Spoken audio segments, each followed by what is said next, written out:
దక్షిణ భారతదేశంలోని తమిళనాడు రాష్ట్రంలో తిరుచిరాపల్లి సమీపంలో ప్రసిద్ధ జంబుకేశ్వర ఆలయం ఉంది. దీనిని తిరువానైకావల్ అని కూడా పిలుస్తారు.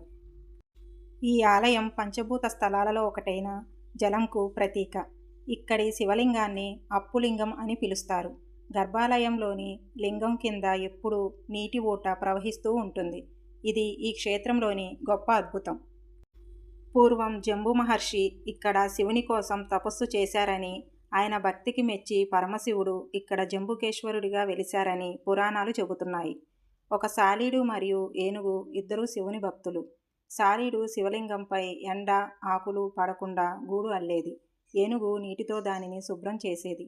ఒకరి భక్తిని మరొకరు అర్థం చేసుకోలేక పోరాడి మరణించారు. శివుడు వారి భక్తికి మెచ్చి మోక్షం ప్రసాదించారు. ఈ కథను గుర్తు చేస్తూ ఈ ప్రాంతాన్ని తిరువనైకావల్ అంటే ఏనుగు పూజించిన వనం అని పిలుస్తారు. ఇక్కడ అమ్మవారు అఖిలాండేశ్వరిగా కొలవబడుతున్నారు.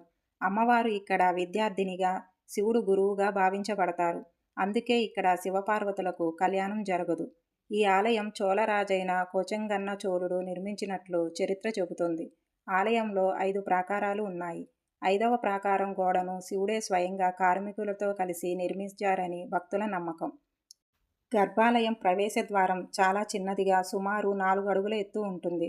ఈ ఆలయం శ్రీరంగం రంగనాథ స్వామి ఆలయం నుండి కేవలము 2 కిలోమీటర్ల దూరంలో ఉంటుంది.